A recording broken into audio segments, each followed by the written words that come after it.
Huh?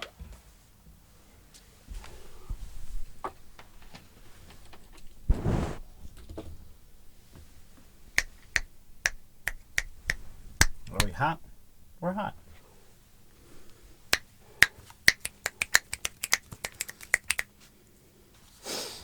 Alright. Fucking. Oh, still.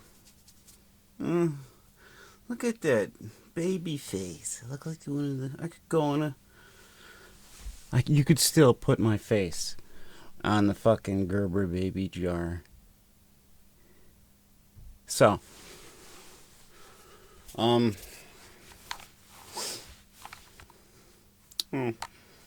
could just be the angles. She has the angles in her picture. She's obviously hiding her way.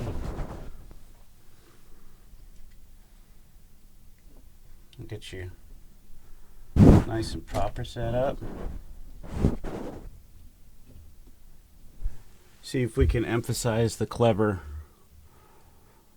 Chicago flag shape that you slipped into your sound tiling.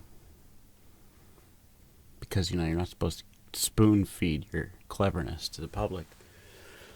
Oh, fuck. Okay. You know what I'm gonna do today? I'm gonna do a musical show and tell. I usually do these about collaboratives or collaborations that I've done with people. In some ways that they're significant. Some ways I think that they just kind of, I don't know, I wanted to give them a second wind of attention. And I think that's kind of what I'm doing with this track. I gotta fucking find it, and I have my shit's. I'm always covered in clutter. You know what? I'm gonna fucking open it. Fuck. God damn it, Rabbi. Everything you fucking do.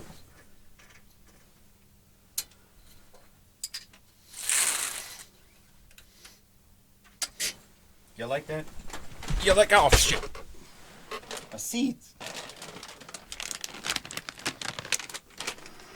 Oh, it's daytime. It's gonna make this weird. Okay. Alright. This track is a collab of mine. I'm not gonna call it a collab. This one was from C.T.M.B, which was probably, like, you know, the most significant musical project I was involved with, I think. It was like a baby of mine and my buddy Adam's. Started early 2000s, ended 2008. So we had like 5 years, 6 years, 4 years, 5 years, 6 years, somewhere in there. We had a lot of them. And in the beginning of the existence of the band, I served as, like, in the beginning, there was 3 of us. There was a guy named Tony. He's gone. And then there was me and Adam. Then me and Adam made enough music to put together, like, we got together and we used to write and record and just make music. And we did that enough where we had enough for a live show. And my buddy Jeff came over and he was like, "Hey, Rabbi, it's time to fucking play." And I'm like, "I don't want to." He's like, "Well, guess what? We're going to." So me and Adam sat down and we figured out what it would take to take these songs and put them on stage. Because when we wrote them, we didn't really have that in mind. We just wrote to our heart's extent, like 9 Inch Nails style, just do whatever. And then we'll facilitate it later if we feel like it. And then when the time came, they were like, okay, we're going to try. We didn't make it that easy on ourselves. So, because, like, we had to use click tracks. We used a lot of samples, sometimes triggered by Adam, sometimes triggered by the drummer, sometimes, you know, a bit. Some keyboardy stuff, some synth, and the guitars were sporadic sometimes. There were times where I'd be on stage and I would be the lead guitarist, at least in the beginning of the first couple of years, and then I took on the frontman position after like a year and a half or 2 years or something. And then we got into full swing. I fronted a band in Chicago, an industrial band in Chicago. We played dozens of shows. It's kind of interesting. It's kind of cool. It was kind of my claim to musical fame, which is not much, but it's mine. So fuck you. I've played the House of Blues. It's kind of cool. I've played the Double Door in Chicago. It's kind of cool. I've played with some of the bands who I admired before I ever played out. You know what? And I got to do it. It was cool. I fulfilled a dream. And I also did an album, fulfilled that dream. Musically, I accomplished everything that I ever set out to do. And I did it early. And considering my musical, like the span of my musical involvement in my life. I've done more things since then, and everything then is since I've finished C.T.M.B. Everything's been gravy. I did what I wanted to do, and even if it went nowhere, it doesn't matter. I still make music. I'm still proud of what I did. But this is a track that and when it ended, it was kind of a bummer to me. Adam was having a rough time, and I don't know, like he kind of just wanted to throw in the towel, and to some extent, I understand that. He was having a really rough time with some really rough subjects of his, own personal matters, and I had to respect that. And I said, you want to go and you just want to still just make music? We don't have to play it. And he's like, no, I just think I'm just done, dude. And I'm like, okay. And that's kind of where we began to drift. Unfortunately, we're still friendly and everything, but we don't have much. We don't have much else in common. So, whatever. I'll probably run into him again soon. You know what? You can't get away from music people for too long if he's still musical. It'll probably fucking happen. Anyways, this is a track I did with him, but not only with him, with Adam from C.T.M.B. I also the cool thing is that normally in C.T.M.B. I wrote with Adam and I recorded with him, and it was just me and him and just boom, boom, boom, laying down audio, arranging it, and doing it, figuring it out ourselves. We were totally organic. We didn't even know how to use compression.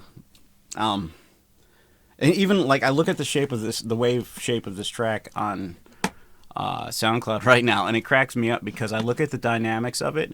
And I realized, like, even back then, our mastering techniques, our compression techniques, we were so afraid to do anything with compression. We thought that every time you saw a wave squared off that it was clipping. We didn't know how, like brick wall limiting and shit like that worked. Anyways, all fucking pedantic audio engineering shit aside, let's see what I can... Oh, I gotta turn the speakers on. Are you not gonna feedback? Are you gonna feedback? You're not gonna feedback. Oh, thank God. Okay, still have a nervous twitch about that sometimes.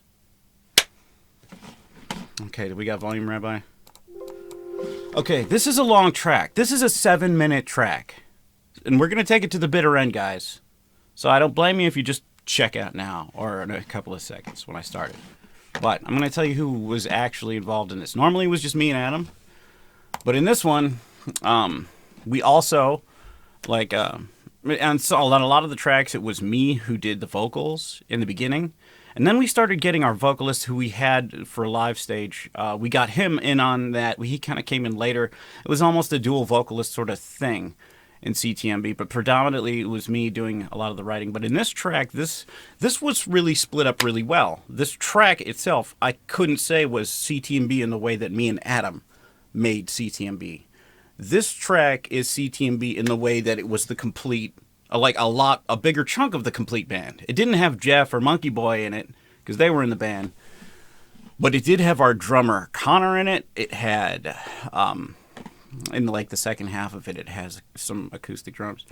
Tommy, the guy who I have art with over... Actually, yeah, Tommy, the guy whose artwork is right there. The bassist, he's playing on this track, in case you give a shit, which I don't care if you do. Let's see. There was me. I did the guitar... A lot of some of the backing vocals I did, and the general sort of arrangement and composition I must have been heavily involved with because that was kind of my thing. And then Adam, of course, on he does some really cool synth work in here. It's really analog and organic sounding. I forget if he was using one of his German programs. They're all super cool, like Native Instruments style shit. But Yeah. This was from officially. This was an unreleased track, I might add. It is still what I consider C.T.M.B. I would protect it if I had to. I would protect it under C.T.M.B. But I would I would not say that this is mine or anybody. Blah blah blah. I would kind of put this, but this is 5 people on this fucking track. Me, Adam, Connor, Tommy, and Wayne, and Dennis. Dennis, the other singer. Me, Connor, Tommy, Adam, Dennis. That's a lot of people for a C.T.M.B. track when it's normally just me and Adam. All right. Here we go. Fucking 7 minutes. Oh. Also, I might add really quickly, C.T.M.B., the reason that this is 7 minutes, and this is like the longest C.T.M.B. track, but no, it's not. It's close, but the reason that C.T.M.B. kind of is wearing musically, or is grading musically, I think, now that I go back and I listen to it, is because we didn't know how to cut stuff out. We let stuff just drone on, like industrial music often does. So, keeping that in mind, after 11 minutes of talking, Rabbi, this song, I forget what we called it. I just call it intro.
So we left that one off the album, and it was a hard cut. It was a strange decision. We had that one pretty much freshly in the can when it was publishing time, and we had already cut down the album to a nice round 10 tracks. And I just kind of wanted to keep it simple in case we wanted, like, it was such a departure from our other style, and C.T.M.B was not at all a consistent band. Our shit was all over the place, and I liked it. But one of the things is, like, it was so fresh, and we had really been hard set. We already finished everything, and we were just putting it all together, and we're just like, no, we're just going to leave it off this time, and we'll put it in the can for the next album. It'll have a nice lead off for our next batch of writing. And anyways, that's why it went unpublished, because we didn't stick around for another album release. But we looking back at this 7-minute track, I would actually kick it off somewhere. I would, you know what, if I could take my editor's pen to it now, I would kick off the song at about 4 minutes in. I would fucking straight up cleave that song in half and leave out the first half of that song and just get to the fucking sugar of it. Because if you can wait that huge, long, kind of droning style of music to get to the, like, and you know what, we played around with dynamics in this song. We figured out some shit. But, and it's a bummer, because we were kind of finally progressing in our music writing, like, way later in the game. You know, this is like when we're our sophomore effort. But this is, this was, well, whatever, things happen. But we were doing some cool shit here. It was a little artsy, I think. But, like, by that final fucking, riff, when we're coming around to close out the song, it's just banging. I fucking love that shit. But yeah. C.T.M.B. This track was, I just remember calling it Intro. Maybe it had a name. But, anyways, it was left off the C.T.M.B. album. The vocals were done by Dennis, and I did the backing vocals. Tommy did the bass. Connor did all of the acoustic drums. Our first drummer, Connor. And then Adam did all of the computer work and the synth and the arrangement and stuff like that. And I probably was just directing a lot of that stuff or whatever. This was a really rich track of stuff. Is it good? I give it like a B-. But it is grand. It's big. I like it. It's that's pretty good. I like it. And it's kind of just trapped in amber, just left to the ages now, because it doesn't really need any attention. It's from an adjunct, or from a defunct band, not adjunct. Okay.